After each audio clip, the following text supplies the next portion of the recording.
Alrighty, guys, welcome back to the Hawks Hangout presented by the great folks over at the Basketball Fix, sponsored as always by the legends at Enable You2 and Principal Brewing. Make sure you check out their Hawks Hazy. Go and get your hands on it. It's absolutely delicious at all of our NBL 1 games at the moment.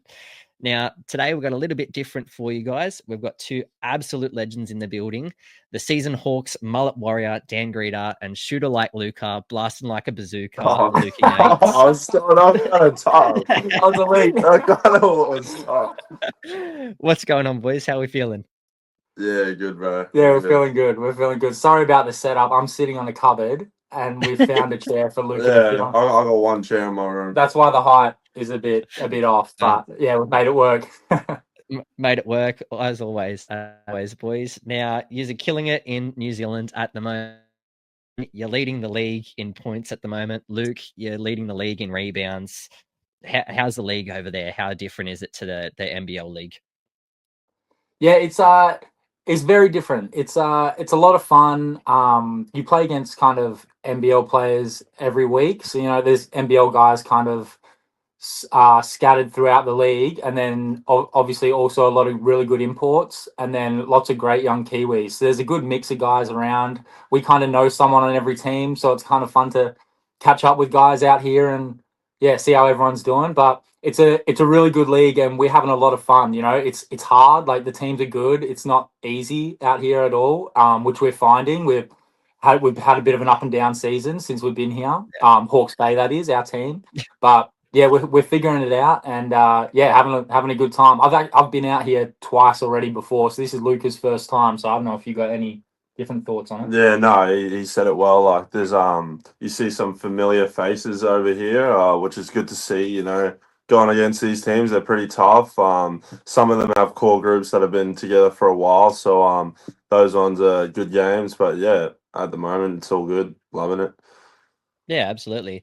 Now, before we get into the nitty gritty and the things that everyone wants to know about you guys, let's just get a little bit more about you. So, first with you, Dan, you're coming into your 7th year in the league. All of those have been with the Hawks. Now, you've seen the rise and fall of the club, and not only that, but yourself as a player through injury as well. How have you managed to not only be resilient through that journey, but being able to stay a positive figure within the team and for the community? It's been easy. I've always had great teammates around me. Every single year I've been at the Hawks, like all 7 years, I've had awesome teammates, awesome coaches, awesome support staff as well, like the physios and strength coaches, the managers. Like, everyone's been really easy to work with, and that's made it a lot easier for me to just, during the years with my knees and stuff, just focus on that, and they'd help me with everything else. And then the years playing, they've helped me, with everything. So it's been easy. Obviously it's hard mentally and stuff with the injuries and the ups and downs, but this last season's made it all worth it. It was the best few weeks of my life playing in the playoffs there and winning the thing. So yeah, it's been the journey's been unreal, and yeah, I'm super stoked to be on for another 2 more years. I want to play my whole career in Illawarra. I love it there. So hopefully that can keep going and we can get a few more of these championships before I'm done. Yeah, absolutely. And Luca, 2nd season in the league for you, mate. Only 1 game last season, but now you're throwing down championship series clinch and dunks. How's the journey from Townsville to now being an NBL champion shaped your mentality? Yeah, look, it's obviously grateful to be a part of the squad that we had this year. It was a fun group of guys. It was easier to come to work every day. Just, I don't know, just gaining all this experience of other players. Having to go up against Lockie and Froll has been a huge in my development too, because obviously, in my opinion, I think they're the best 2 bigs in the league, and yeah, going against that every day has been good for me, and yeah, man, I'm just loving it. Excited to go into my 3rd year. Hopefully, can prove something. But yeah, just taking it day at a time. Just enjoying the group we have around, and we got them all back again, so it'll be cool. Yeah, and that was pretty special. Like, from front office perspective and from a fan perspective, it was like one of the first seasons where we've gone, oh, okay, they're really serious about the team that they've got, because it hasn't been a season where you've seen someone like AC or Justin Simon or someone like that go and sign with a different team. You haven't had like Dewup had a call up to the NBA. Like you've had a solid group of players that they're now starting to set and build around. And it was great that you've all re-signed. Like from a perspective, it was awesome. It goes, okay, going to try and hopefully go for another one, which is, I think, everyone's thoughts at the moment, I think. So, but yeah. Now, getting into all of the crazy stuff, a lot of the viewers, the listeners, even us ourselves, like me as a coach and a player, like obviously behind the scenes, you don't see a lot of these things that go on. But what's been the weirdest pre-game superstition that you've seen in the locker room? Could be yourself, could be another player's teammates. What's the weirdest thing that you've seen go on? You go on. Oh, I feel like I do. I feel like I've seen something strange before. I've had a pretty weird one, and I'm not sure how true it is. Like, I wouldn't like to. I'd like to say don't quote me on this, but Josh Boone, I think, had a real weird one with a packet of lollies, and I think Sam Froling tells it better than I do. But like, he'd go around and offer everyone a lolly, and like you weren't meant to take it. Like if you took it, it like ruined it or something, which is a bit of a setup for Right. disaster, I think. So that's why in my head I'm like, surely that wasn't it.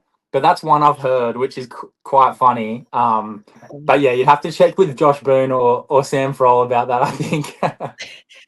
I'll have to hit him up next time I see him at the NBL One games, because No, do it, because he tells it real funny. Yeah.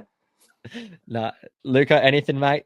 Nah, I can't really think of one off the head. I mean, you see everything. These guys try and psych themselves out to get ready for games. People have everything. Yeah, They do it all. Yeah, I've seen people like shadow box and stuff to get themselves jigged up, which is pretty funny. Shout out to Marshall Wilson who was doing that. But yeah, you see everything. Now, playing on the big stages, obviously it comes with its challenges and everything. But for both of you, playing in front of that Win Entertainment Centre, especially in that championship series, what's the vibe like as a player? Like a lot of people don't really get that in like social comps and, just local leagues at the pit. What was that actually like, just being there in that crowd? Nah, it was insane, eh? It was the coolest thing ever. Like we came out and started stretching for game 5 and everyone is just like going ballistic. Like like it was the middle of a game, like but we were just stretching. Like it was insane. It was really cool. That's like playing in front of big crowds and having a big crowd behind you, I think is the coolest thing like in the whole world. Like I think it's awesome. And that was like those series, the Southeast series and the United series, like I'll never forget like the sound of the crowd like throughout the games and when we won and everything. Like it gives me goosebumps. Like it was awesome. Like unbelievable. But it's also funny too because like you miss a shot and you hear the crowd just like go, ooh, like like it's not all good, you miss and like you feel a little bit like, damn, I'm letting them down. But they were really cool and like, the WEC has one of the best crowds in the league, It's not the biggest, but it's the loudest for sure. So yeah, we love the Hawk heads and everything, all the energy and stuff they give us on the court. So hopefully they come back just as big and loud next year. Yeah, absolutely. Just the passion, like you can just hear the passion and all their voices and stuff, especially that Illawarra chant. Every time you hear that Illawarra chant get going, that gives you that little like kick behind your step. Like you can feel you can literally from the bottom, you can feel everything shake.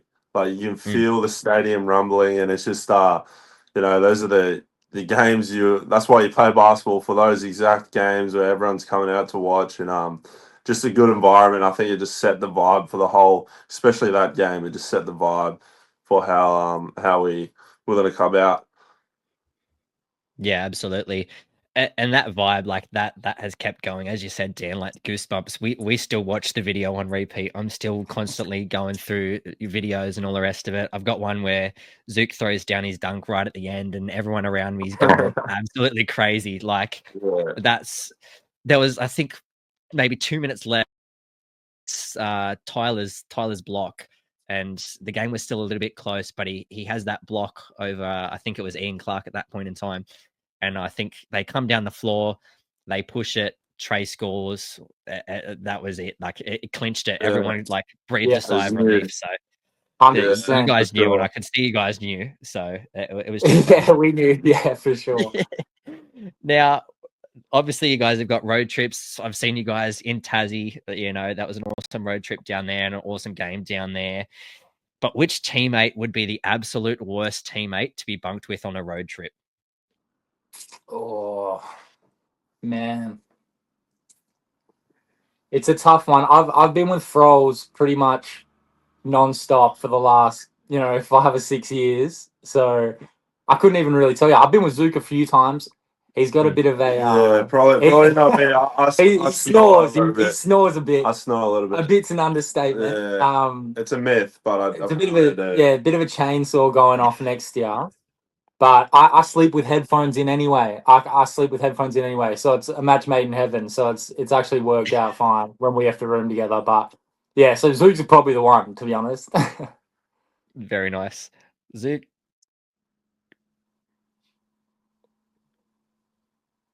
Well, I think he cut out there for a sec. I was going to say, I think we're cut out. What about you, Zook? Well, I don't get to go away too much. So I think, like, really, the only person I really roomed with was Grida also.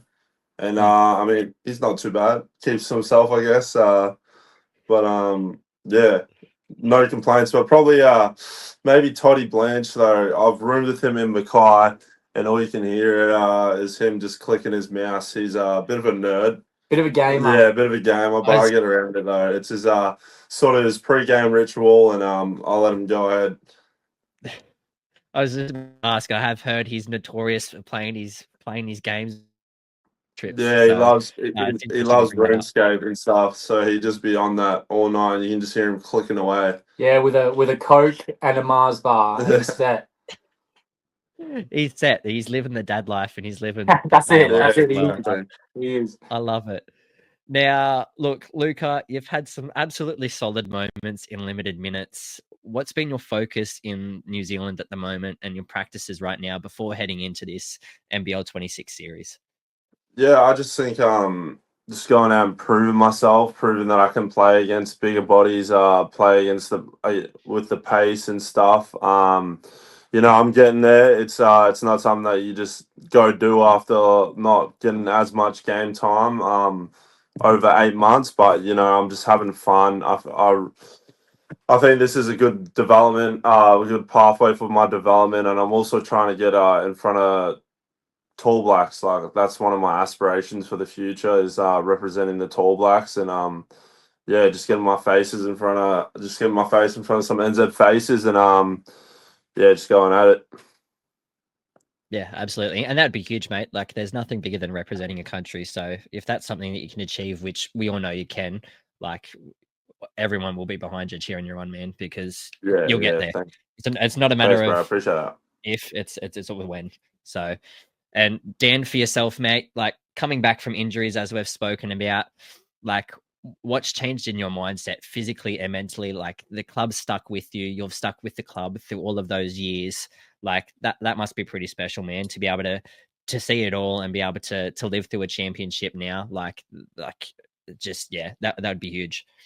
Yeah, for sure. Like my thing has always been just like, especially since I've come back from the major injuries, it's always just been how can I like repay Illawarra for, get me through that. So whether it's like the community stuff, I've been getting the community award for years until old mate here took it off me this year. So yeah, I try and focus in the community, and then obviously on the court, I want to give back as much as I can. I want to win as many of these things as we can for the city.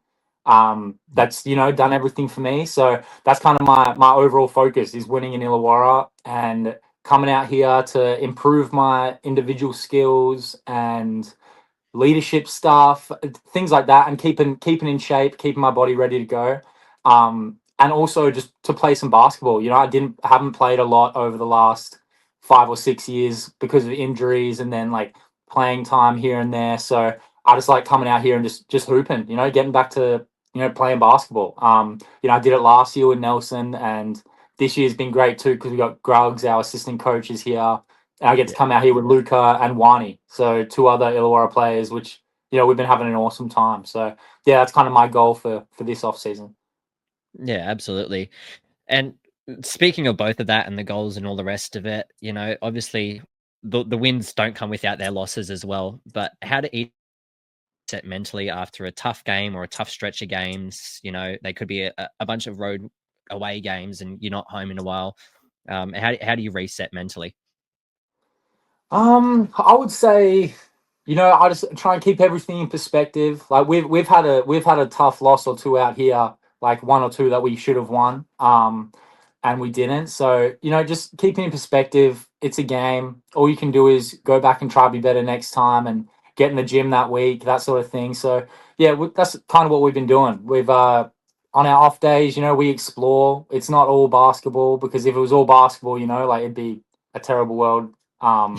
So we're just, keeping in perspective and trying to enjoy wherever we are. We're in a different country. We're having a good time. So that's probably it. And in the Australian League too, same thing. Get to the beach, relax, don't think about the game too much, and then go back to work on Monday and be better the next weekend.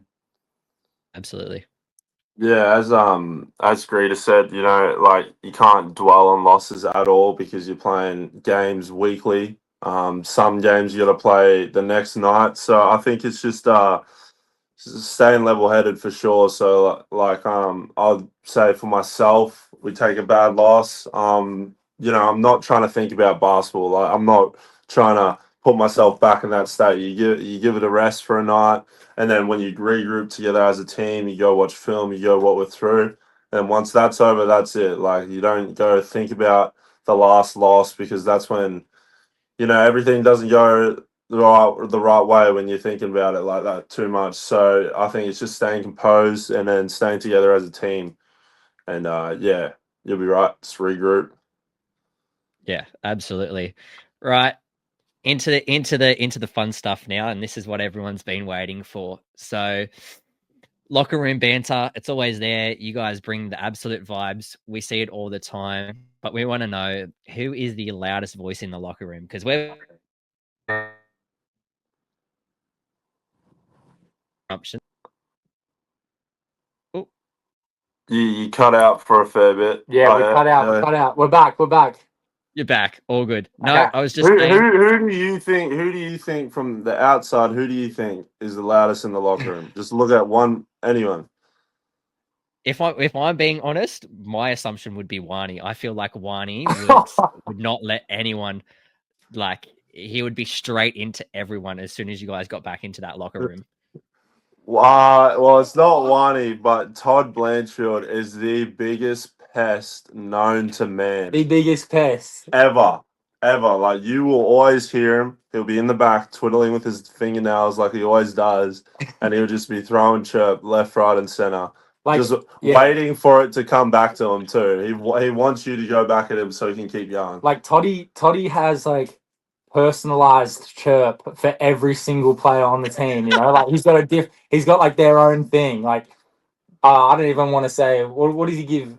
He gives it to me. He says he talks about me going bald and having a hunchback 24/7.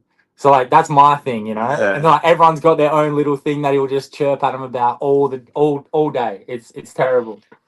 Oh goodness. Well, at least he's backing it up at the moment. He's consistently Yeah. averaging Nah, double doubles it's over here valid. at the moment. Yeah. So Yeah. I feel like he's got the right to do that at the moment, He does. especially in Nah, the team he's that he's good. got. Yeah, But yeah, for no, sure. that's very interesting because that he doesn't come across that way. So to know that he's Yeah, giving it to you is well behind the scenes. anytime you see him chewing his nails, he's just thinking about what to say to someone. Like, literally. Oh goodness. Now, keeping with that theme, if that team got stuck on a desert island, who's surviving the longest? It's got to be Davo. Yeah, Davo's Davo- he's just very smart. He's smart he's good with his hands. I don't know. I'd back Davo to survive anything, to be honest. Like, yeah. Now we call that mentality when I think it's the lineup of you, Trey, Davo. I think Mason comes out, and then I think it's either Sam or Lockie runs that five. But we call that the dog squad we send that. We say that Tatum sent the hounds in. That he sent the Oh, reinforcement. and that's kind of that tough. That's he sent the awesome. dogs in. So Yeah. no, it's you guys show it. So again, doesn't surprise me that Davo would survive the longest because he gives it his He's all. all over it. Yeah. He's all over it. Now, which team would be the the teammate would be the absolute worst person to take to a haunted house? Oh.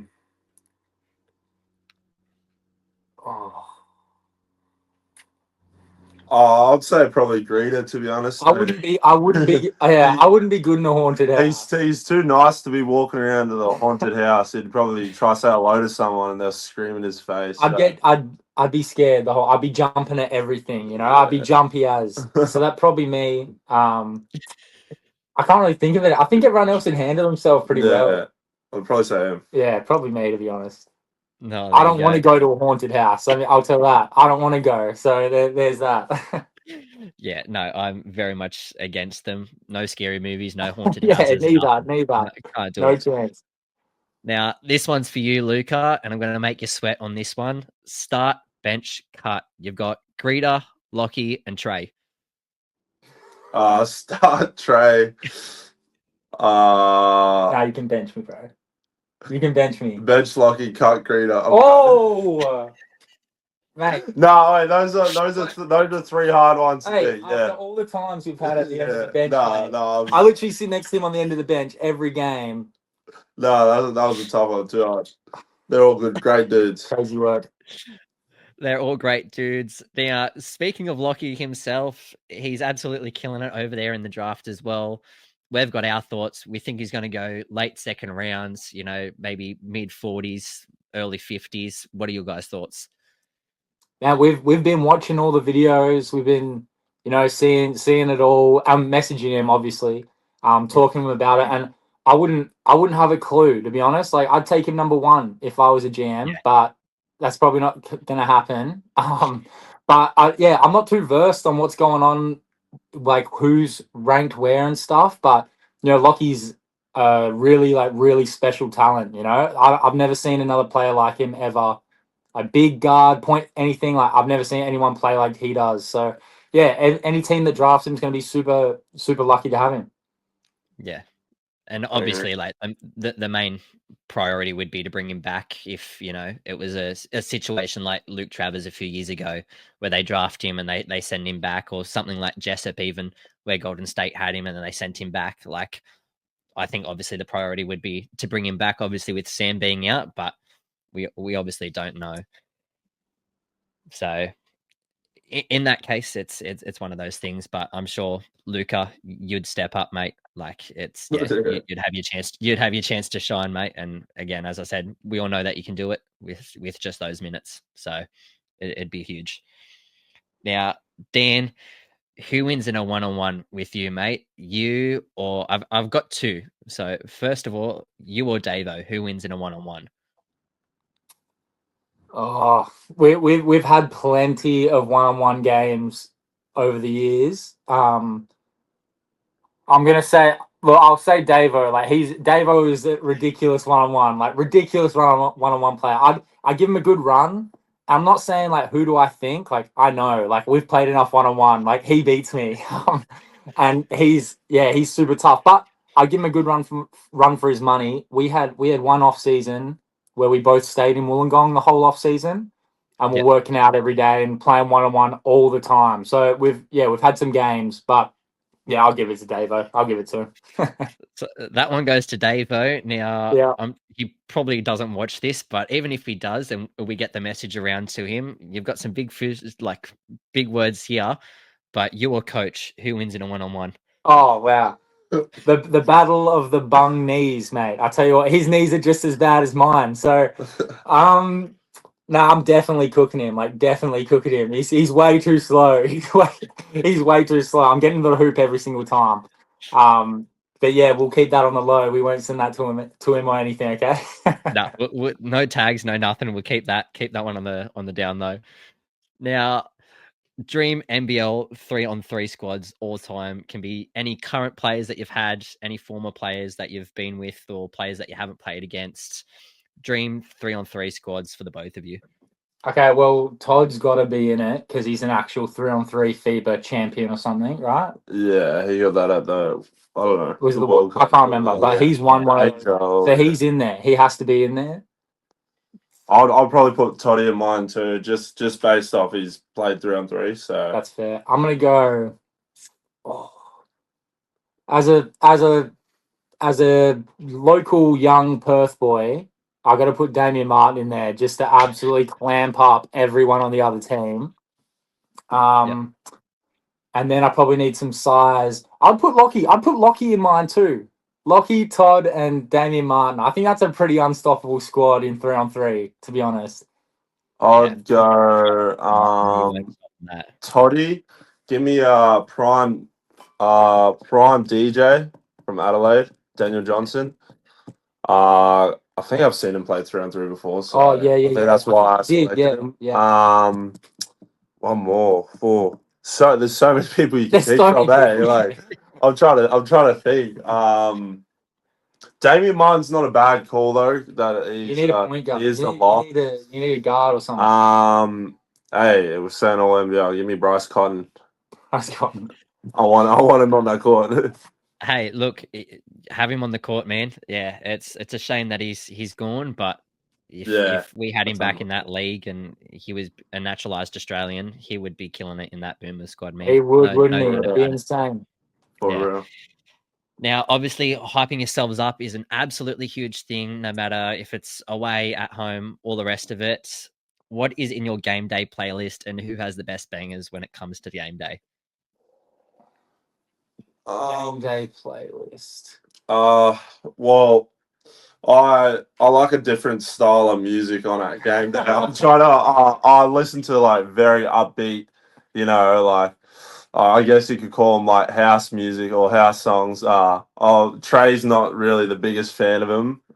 Trey hates his music. Yeah, hates the music, but I mean, it gets me going. It will get me ready. So I'd probably just say, your house icon Fisher, something like that, Dom Dollar around those lines. For me. Yeah, nice. I don't know. My favorite artist is The Weeknd, so I'll be listening to some from him for sure. I went through a little stage, believe it or not, where I listened to like opera on the way to the games. A little bit of Pavarotti. I don't know why I did it, but I just was into it at the time, and the season was on, so I was listening to that on the way to games. I quite liked it. It was like the calm before the storm, like before you go into all the craziness. Yeah, a bit of opera.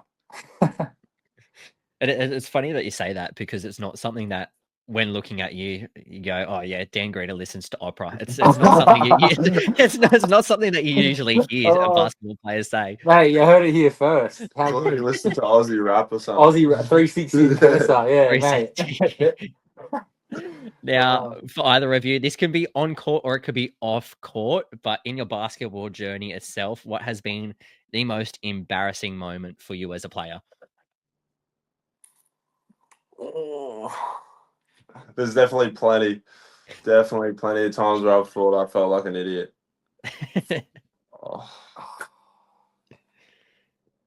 Man, okay, I've got an off-court one. We went to Malaysia in the preseason of my rookie season back in 2018, and we went to this. It was called the Seri Moretti Cup or something. And what we did was we played against a bunch of different teams from Asia. So like team from Korea, team from Indonesia. It was like those sorts of countries. The Philippines, like it was like, yeah, those sorts of countries. And on the last night, also the G League Dallas Mavericks team was there, weirdly. And they were in the tournament as well. So it was actually a fun tournament. We won it, by the way. And on the last night, there was like a ball, like an end of tournament ball, and this big ballroom, everyone's sitting there all dressed up and everything. There's a live band and they're up there. And anyway, we had a translator with us. Her name was Kim. She's like little, like 5'5". Her name was Kim, and she was our translator. And so the night's winding down, like all the official meetings and not meetings, like speeches and stuff are done. And so everyone's kind of sitting around. And Kevin White goes to me, he's like, all right, Grids, like, you're a rookie, like, you got to do some stuff when you're a rookie. He's like, that sort of thing. I'm like, yeah, okay, like, what do I got to do?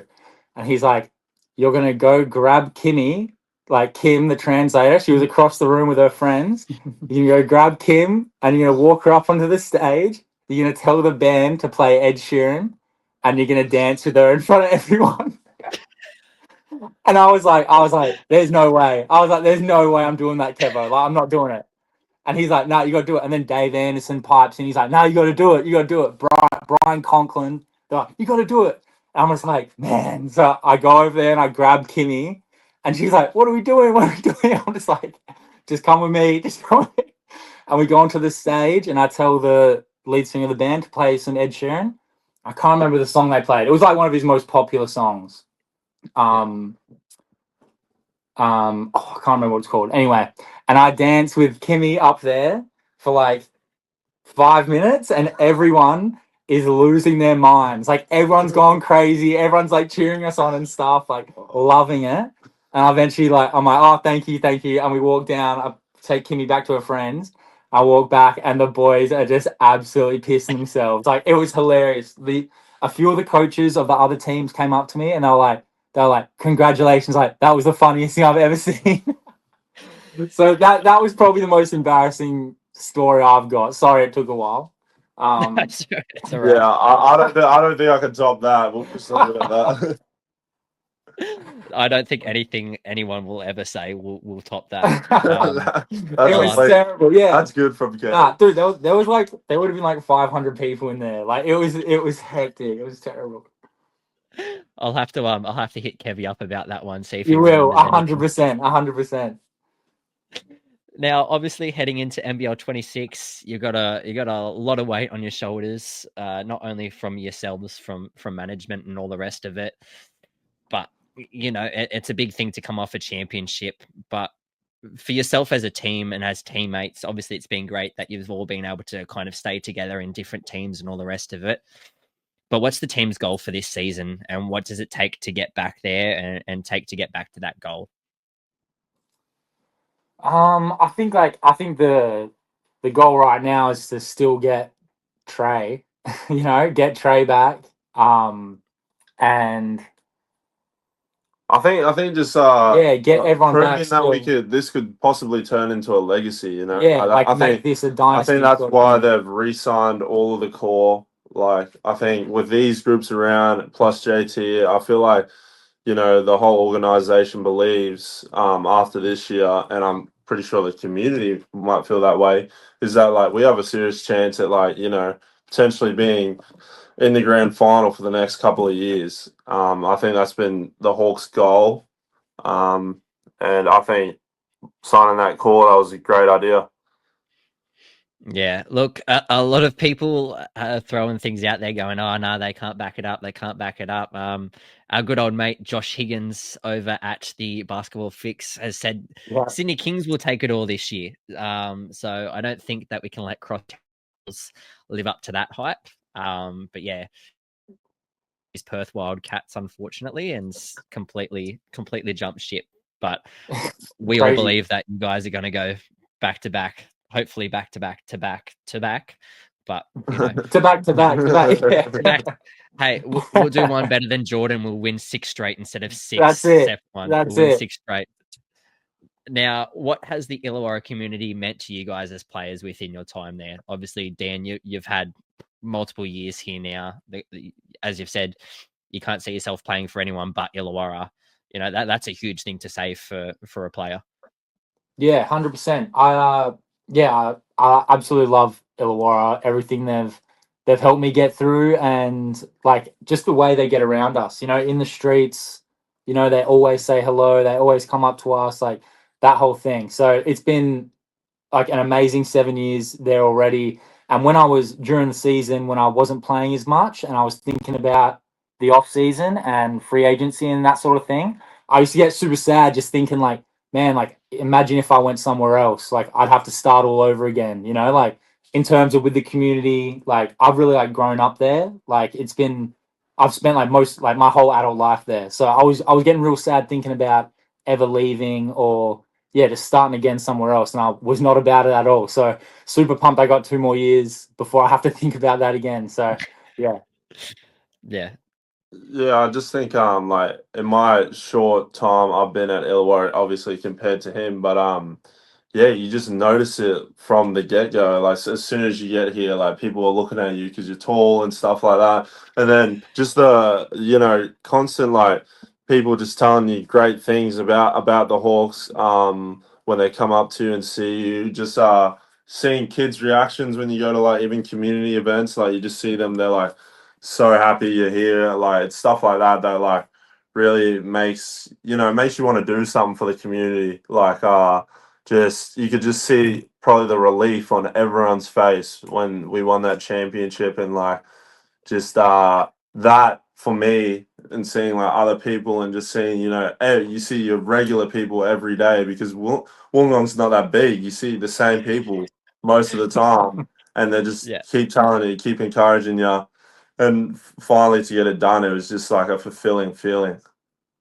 Yeah, absolutely. There was no better feeling than watching you guys raise that trophy after myself, like born after 2001, didn't get to watch that championship, was born in 2003 and have been raised a Hawk fan ever since. It was crazy to finally actually watch that happen.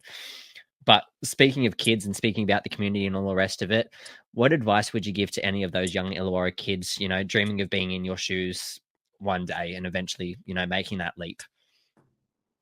I'd just say, if you love to play basketball and you want to do it as a job, like you want to be a professional, just, treat every day like preparation for it, always be doing something to do with basketball, always work as hard as you can in practice and off on your own. That's the main thing. When you're a kid growing up, you practice like twice a week or whatever for your team. Like you gotta be doing stuff every day. That's all I'd say. Just work your ass off and yeah, just keep going. Yeah.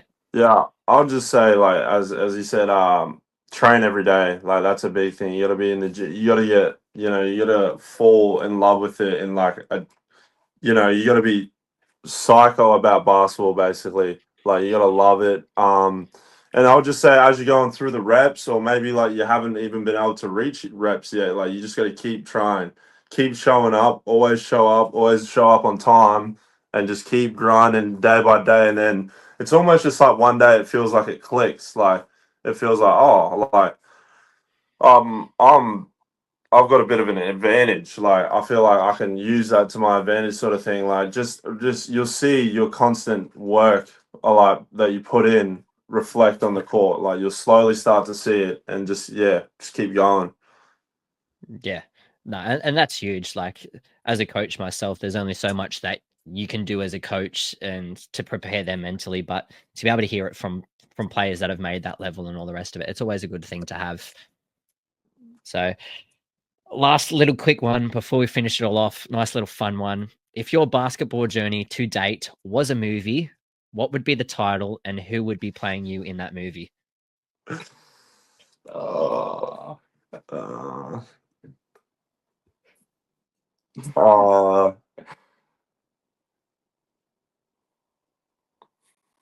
Oh man, this is a tough one. Throwing the tough ones out there today. you are. I'm trying to think of Oh yeah, I'm trying to think of the me. perfect movie. I'm trying to think of who would play me first. I'd like to say Channing Tatum, but he's obviously grown the hair out. I think Yeah, but what movie? that. Like, I don't know that. you I got a don't know movie? no, I don't know the name. I don't know. Yeah. I'll just think who's going to play me. He needs a Uh, bigger nose, obviously. I don't know. Chuck. Mm, oh, I don't know. A movie about. I'm saying, I don't know. I'm just throwing it out there. I'm throwing some like grown ups, I'm just having a great time. I'm having a great time. Like, I don't know. It's just. Hoop Dreams or something. Yeah, I don't know. It's cool. I know that's a tough Yeah, one. We have to get back to you on that. We got. I could have a movie for like every year of my life, probably. I could have chapters. I could have a book. But I don't know. Chuck Tom Cruise playing with me. Tom Cruise. I want to see him that jumping man out can of do planes. anything. I jump out of planes and stuff. Awesome. Nah, yeah, absolutely legends, boys. A quick one because he's just messaged me. Couldn't be on here today, but from Corey, he likes to give all of. So he's done this thing in the series. He had Davo as the deadly love bite. Obviously doing his whole indigenous background, and then his last name being Hickey. We had Todd Blanchfield as the golden boy, and we had him as the goat there at one stage as well. Southeast Melbourne game, there you go. For yourself, Dan, he gave you Beastie Boy a little while back because there was a song by the Beastie Boys that represented your vibes and stuff like that. Okay. And then Luca, he hasn't really given you one, but obviously everyone's calling you Bazooka. But is there any other nicknames that anyone else calls you that we can kind of give to Corey to work with? We call him the Slice. No, don't get into that. Don't get into that. Maybe. I like to call myself the author. Oh yeah, we do call him the author too. Like when we all link up and play video games, like I always verse Kobe McDowell White in FIFA. And every time I read them, every time I steal the ball off him, I'll be like, I'm the author, and telling them that I've read him, basically. Oh man, that's a good one, man. Wait, so mine was Beastie Boys. What's the song? What's the exact song? I can't remember. I honestly can't remember what the actual song was, but there was a song that he had said that fitted you perfectly for what it was. Well, mate, try and find it because I'd be interested to know what song it is. Yeah, he's come up with random ones. Like he calls Tyler the bathroom because he's absolutely wet when you stop him. He calls him the bathroom. He had. You can take this one back to Wani. He called him COVID because it was Wani Swakala lockdown because he's got lockdown defense. Yeah, that's nice. That's all right. What'd you say to me at the start? What'd you say to me at the start? That was funny. The which one? The one that you said to me off the start. The little rhyme at the start of the podcast. I said shooting like Luca. What did I say? You said shooting like Luca coming straight from a bazooka or something. Shooter like Luca, blast like a bazooka. Yeah. That's awesome. I might start telling people that. It'd just be a new Instagram handle. Yeah, seriously. Honestly, boys, thanks heaps for jumping on today. It means a lot for you to be able to come on and to share your experience, not only from New Zealand, but from, what's been an absolutely incredible season and what should be an incredible season to come. I'll hand the floor over to you guys if there's anything else you want to say before we head off. Thanks for having us. Yeah, thanks for having us. We see your podcast come up on our stuff, so just keep killing it, bro. And just appreciate all the support from all the Hawkheads, and hopefully you can turn this into a big community. Yeah. That's the plan, man. We're pushing it. We're at the NBL One East home games. We're pushing it. We're trying to get the name out there, but obviously we wouldn't be able to do it with you boys. So absolutely, thank you. And as always, fly you Hawks, fly high. Go the Hawkies.